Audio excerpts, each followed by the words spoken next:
Hello, BookTube. I'm still trying out this new setting to give me and the dogs a slightly more comfortable temperature circumstance. The video that I wanted to make for a while was a starter kit on conspiracy theory literature. I've been racking my brains trying to figure out how to reduce such an immense subject to a usable 10 minutes. And I couldn't figure out a way that wasn't a cheat, and I'm afraid I have to do that. I have to cheat. The only way to do it is to narrow down the conspiracies, uh, because there are as many conspiracies as there are world events, and really the differentiation that you want to make is between good conspiracies and bad ones. Uh, a good conspiracy, something that's worth your time to think about, that you're not crazy to think about it. Uh, as I've mentioned to people in my real life many times, a good conspiracy is one in which there's a kernel, a hard kernel, a hook of something in the events that legitimately is strange.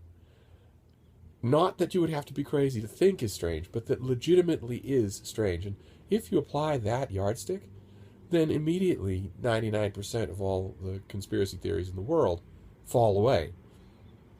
The constantly growing community of people in 2016 who believe that the world is flat and that all evidence to the contrary is a massive Jewish conspiracy that funds NASA and every other space program and has fraudulent, has faked every single bit of evidence that might lead you to think the Earth is not a flat stationary plane around which the stars, the sun, the moon, the whole universe revolves.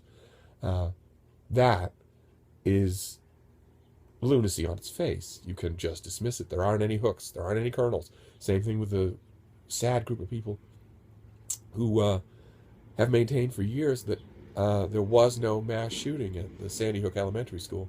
Those people are crazy because all conspiracy theorists are crazy, but with them, they're just crazy. There's nothing else going on there.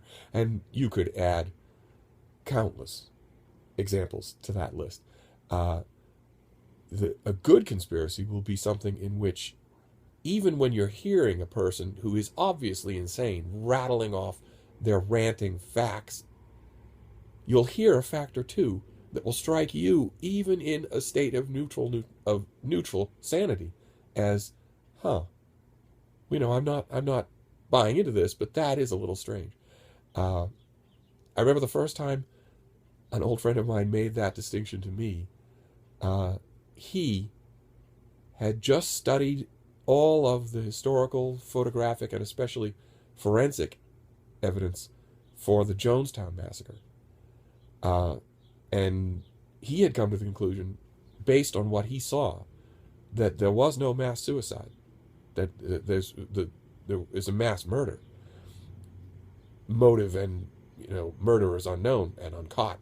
And I didn't know quite what to make of that, but it got me thinking along these lines. And so, with that distinction in mind, I thought we would center on two conspiracies of the 20th century and just leave all the rest of it alone.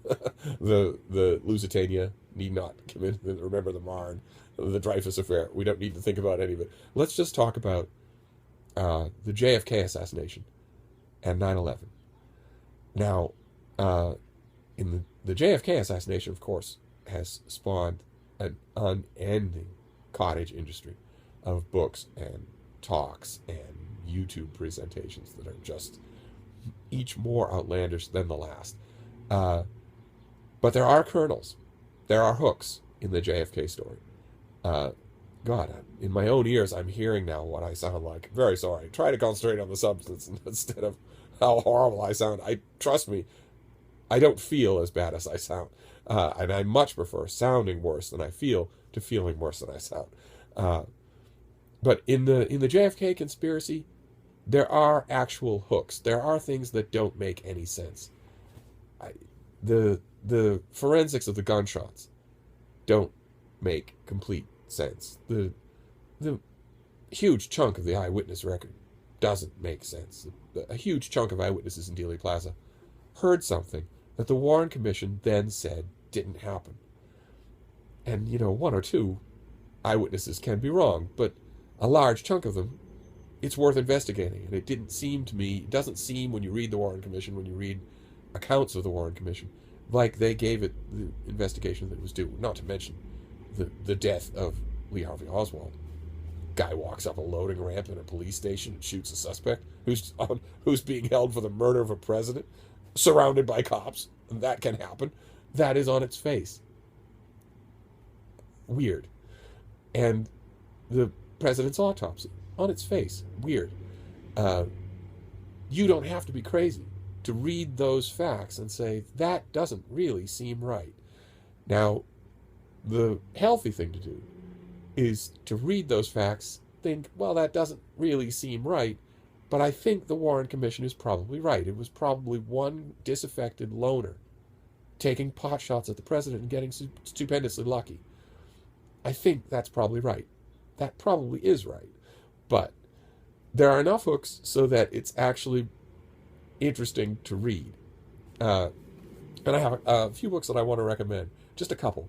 The Hallmark book, the earliest one and still the best one to read, is Mark Lane's Rush to Judgment, in which he thoroughly questions the Warren Commission report, just puts it through the ringer in a beautiful way. He was a bit of a nut job, but this is a perfect example of good work being done by such a person. Gotta read it. Just gotta read it. And on the other side of the question, overcompensating just a bit, is Vincent Bugliosi, the prosecutor and author of Helter Skelter, who wrote a book called Reclaiming History, in which he takes apart every Warren Commission criticism and every JFK conspiracy theory, analyzes them, and runs them into the ground. And you might think, well, that's a lot of work, and you're right, because Reclaiming History is the longest book ever written. It's 2,500 pages long, and the disc of notes in the back is another 2,500 pages. And trust me when I say that, because I read all of that twice. He's a great writer, fantastically entertaining writer. Mark Lane is too. So if you read those two books, you'll never read Reclaiming History, but you can read bits of it. You can pick certain conspiracy theories that you want to know what he thinks about and read them. You'll get a very good overview, and then you can dive in from there. I'm happy to make a longer list. And then the second major conspiracy that we'll want to deal with in the last 100 years is 9/11. And once again, there are hooks. There are actual kernels that don't make sense. And thanks to far greater record keeping, thanks to video information and all sort of computerized information, the forest of 9/11 writing is enormous as well. And the 9/11 has so many more moving parts than the JFK assassination.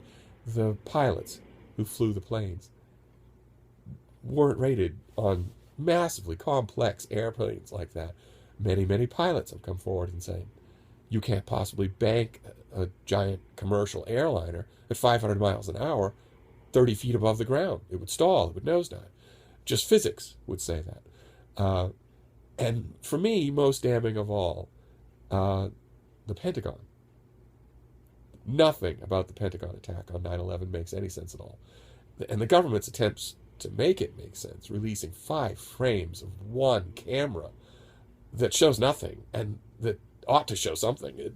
None of it makes any sense at all.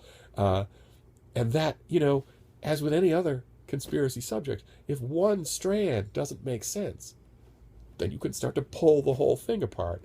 And conspiracy theorists for 9/11 have done that. And I wanted to show you a couple of those. One of the earliest, the most impressive, and most neutral is something I've shown on this channel before, The Terror Timeline by Paul Thompson, in which all he does is go through events, minute by minute, to give you an idea of what happened when and where, and who knew it, and how they knew it. But then, right around the same time as that, was David Ray Griffin's book, The New Pearl Harbor. I'm seeing the glare from that window. You might not be able to see these titles. In which he tears apart the official story as given in the 9/11 Commission report with all sorts of objections. Some of them more spurious than others. Some of them more thought-provoking than others. Very much a book worth reading. The rest of his books, they get more tenuous as they go along, but still. And the response, the Vincent Bugliosi version of a response, came from Popular Mechanics. They did an article, a long series of articles, and then a book called Debunking 9/11 Myths. That's very good, but that it's very, very good, but kernels remain when they're done. And if the story were completely as advertised, kernels wouldn't remain. So it's endlessly fascinating to read if you've got meat on the bone. If it's just nuts, if it's just, Loch Ness, then it might be fun to read, but it's not fun to think about. But with these things, with JFK and 9/11, there's just enough that doesn't make sense to make you want to keep reading about it, no matter where your own opinions firm up. So I'd love to hear any thoughts. If any of you know or have any thoughts about either one, JFK or 9/11, I'd love to hear them. And if you want sort of an annotated bibliography, a much longer one, I'd be happy to provide that. But in the meantime, this will do as a small starter kit on conspiracy theories. Thank you, BookTube, and once again, sorry for the voice.